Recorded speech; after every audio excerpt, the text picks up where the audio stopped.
Tyrone Taylor would have scored if he was sent home.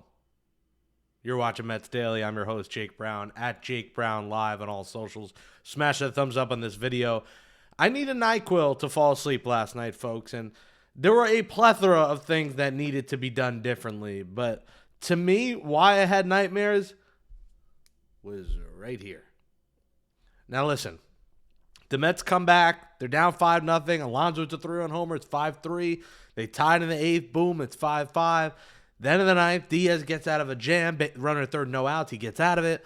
Bottom of the 9th, Alvarez, base hit. Okay, you have Tyrone Taylor, and that's it pretty much as a pinch runner. You don't have Luis Angel Acuna on the roster. We could argue that another day. The reality is Acuna should probably be on the roster over Tyrone Taylor. I know Acuna has options. Taylor does not. But if you're the Mets, Taylor does nothing offensively, and he's only a defensive replacement right now. And if Acuna can play a little bit of center, which they put him out there, clearly they have faith enough to put him in a big league game in center field, he should probably be on this roster as you're in a playoff push in that situation. Mind you, whatever. There's nothing you can do about that. Taylor pinch runs. First off, they don't steal with him. So that's the first thing is you're like, he's automatic on the base pass. He's your fastest guy. Why is he not stealing? Fine, whatever. You don't want to get thrown out at second and have no one on. Okay, fine. Nimmo, terrible at bat. Terrible day for Nimmo, striking out 4 times in a row. You can argue Brandon Nimmo's having such a bad night that they probably should have just bunted Taylor over. If you're not going to steal, then bunt him over. They don't. Strikeout. Boom. Here comes Lindor. Taylor at first. Base hit. The ball goes down the right field line. Taylor is rounding second, going to third. Easily is going to get into third. Now, as you see from this freeze frame here, as the ball is coming into the cutoff man, Taylor was already rounding third before the cutoff man, Carlos Santana, even got the ball. It would have taken a pitch-perfect throw to Santana, Santana catching it, and Santana making a perfect throw home, and then a perfect tag for Taylor to be out. There was only one out. If Taylor is thrown out, the inning isn't over. And mind you, Lindor probably gets to third there. So you're going to have Lindor at third base. The inning is still not over. And you're still going to get Juan Soto up in that next situation with a chance to win the game. Now, yes, there would have been 2 outs instead of 1. But then, on top of that, Sarbaugh first sent him. He said, go, go. And then he stopped him, which tells you his initial thought was like mine was, he's going to score here. I mean, you're pinch running with Taylor to score on that kind of play, that kind of hit, a slow roller down the right field line. Francisco Alvarez is getting you to third there too. Why even pinch run? Again, another element to this argument of why this was wrong. Now, Santana ends up dropping the ball, and I get it. Sarbaugh is looking, he's deciding whether to send him or not before that ball is dropped. That's just an added layer to the people who want to argue. I'm getting tweets at Jake Brown Live that he would have been out by 10 feet. Santana dropped the ball. The game's over. Mets win. The ball was dropped. They win the game. It's over. So for those who say he was out by 10 miles, I mean, you're wrong. He dropped the ball. He saved. Mets win. So you have to take the chance to win the game, and I understand Pete Alonso's got to hit a fly ball there. Alonso's the only reason they were in the game. He had 4 hits, the home run. We'll talk about Alonso in a bit. They're only in it because of him. So whatever. Next batter, out.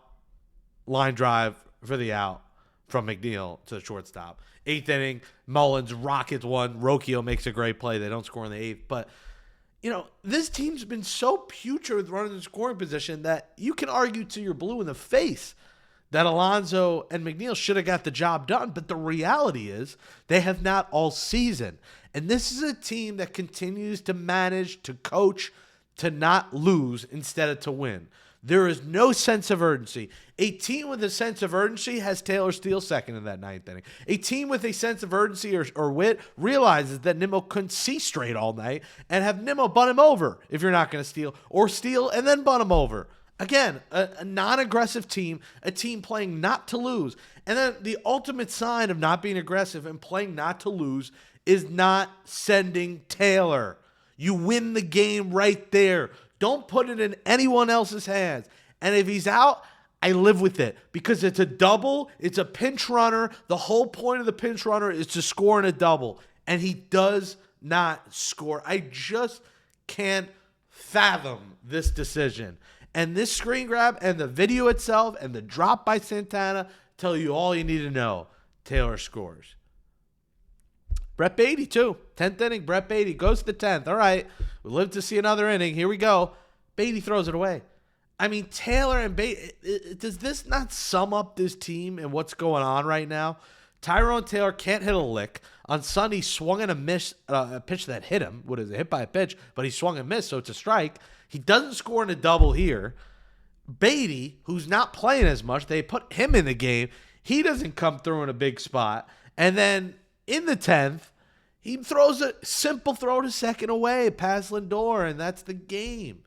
They score 2. Mets only score 1. Beatty, of course, drives 1 in. Torrens hits one of the warning track. Game over. But what can go wrong will go wrong, especially for these fringe major league players right now.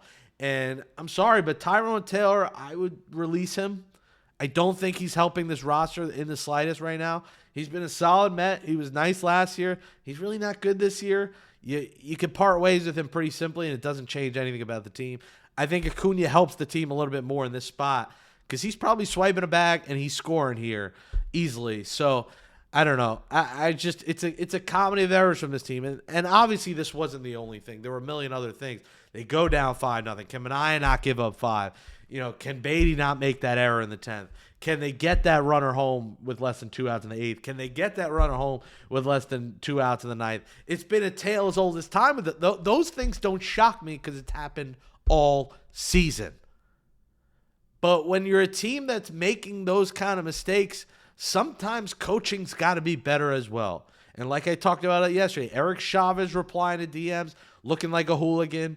Mike Sarbaugh has sent guys who have been out by a mile. So maybe his PTSD over some of his terrible sends, this would have been a good send, even if he was out.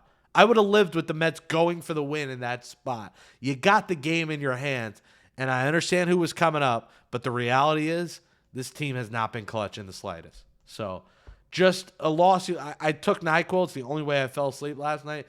But it's really a loss you lose sleep over. And you better rebound today and get a victory. Because the Phillies dominated last night. Schwarber, grand slam, 2 homers.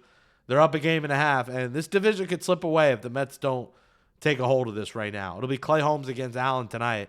And Clay Holmes, boy, does he need a good start. This is a guy that looks gassed, that can't get through 5 or 6 innings. They need a good start from Holmes. Because Manaea, that 6th inning, was pitiful.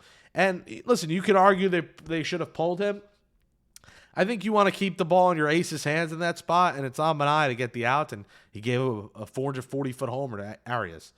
Just a very annoying loss. What's also very annoying is the fact that the Mets are going to go with Frankie Montas in Milwaukee on Saturday in another puzzling decision. So I've read up a little bit more on the Sproat-McLean situation.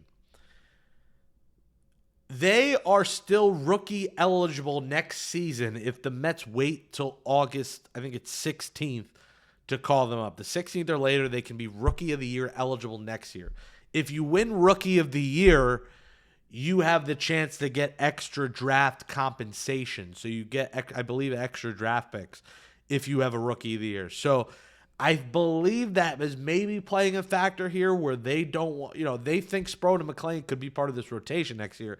And if they do win Rookie of the Year, they probably don't, but if they do, you get extra draft picks. So that seems to be a layer of this Sproat McLean. I still think it's fucking idiotic. But they're going to go Montas at least 1 more. And if they go 2 more, that the reason. It's the date. David Stearns mentioned, they're getting closer. They're progressing. He's using political words to tell you we'll wait until August 16th or later because they're progressing. I mean, they've been dominating. What else is there to see? So he could read you these words till he's blue in the face, but the reality of McLean Sproat, it's contractual, it's Rookie of the Year candidate next year, it's draft picks that come with it. There's other layers to it. They don't want to rush them. They're getting closer. You'll hear the same code words, and then you'll see Frankie Montas out there implode on Saturday. So they say they may go an opener, so we might see 2 innings of an opener, and then Montas. We'll see if that makes any difference, but they are going to Montas. The other pitching discussion, The Mets were close. They were talking to the A's about Mason Miller before the trade deadline, but the Padres, like A.J. Preller does, kind of blew them away. The A's viewed the Mets as the most serious about Miller, according to The Athletic. One source briefed on the Mets conversation described the team's pursuit of Miller as very serious, representing the talks as substantial. So the Mets went the other way. They went with Rogers, Helsley, and Soto. And the Padres blew him away with an offer. So, what could have been, but again, that wasn't the issue for the Mets. That's not the issue. I think their bullpen, you're seeing, did a great job. After, Minai, nothing you could do in that 10th inning. Beatty makes that play. You probably only give up one run. Mets tied in the bottom of the inning. We're probably going to the 11th. So, bullpen did a great job last night. But you're going to see more Frankie Montas. And to close out today's show, shout out to Pete Alonso. A 4-for-4 day. Yes, he didn't come through, but they're only in that game because of him.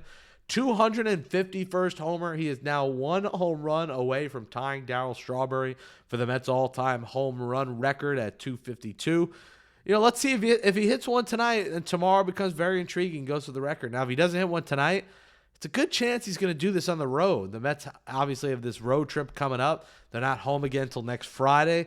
So, unfortunate for the fan base if they don't get to see it. But, man, wouldn't it be cool if he either hits two tonight or he hits one today and one tomorrow and he does it at home? We'll see. Not likely, but you never know. He could hit a homer today and tomorrow or hit two tonight. We'll see how it goes. But congrats to Pete Alonso. He also held for his charity the movies at Citi Field on Sunday night after that annoying blowout loss. So a lot of frustrating losses, and we remind ourselves, why the hell do we do this for a guys in uniform playing baseball? It's a distraction from our everyday lives. There's so much wrong going on in this world. There's so much wrong, I'm sure, going on in your lives. No one's life is perfect, it feels like. My life is far from perfect. I got a lot of things going on, and this team has served as a nice distraction to all the terrible things going on in my life. So I got to say, we talk about this. We love this. We watch this. We talk about this team every day to serve as a distraction, and because it's something we all get behind. It's 42,000 people in a building cheering for one common cause, and that's the New York Mets to win. And the only thing you can do is go out and win today after a brutal loss like last night. F you, Mike Sarbaugh. Should have sent Tyrone Taylor. Tyrone Taylor, F you. You should have ran through the stop sign and just try to score and be a hero. And Santana drops the ball. Mets win. Anyways, Mets still lose. Go out and win today. You live to see another day. Turn this thing around. Subscribe to Mets Daily. Scan that code to become a member for $5 a month. We'll do a watch party with only our members tomorrow. A giveaway is coming this month. We might give away Mets tickets. Stay tuned for that. Smash that thumbs up. Subscribe. Comment what you think. Would you have sent Taylor? Was it the right move? You agree or disagree with me? Kindly. Let's go. There's a lot of people. I don't mind you disagreeing, but there's people, you don't know sports. I'm a coach. You don't know sports. He's safe. The ball was dropped. He was safe. So you can disagree, but can we do it respectfully? I mean, some people are just out of their minds. We're talking baseball here, and you got people being so disrespectful. You're welcome to disagree with me. You're not welcome to think that he was going to be out by a mile, because that would be factually incorrect because the ball was dropped and he would have scored. So I don't mind if you disagree in the comments, but let's be respectful of each other. That's all I ask. Thanks for watching Mets Daily. Let's go Mets. Win a damn game. Win this series. Annoying loss. Good fight, but only close is good in horseshoes. Let's win today. Let's go Mets.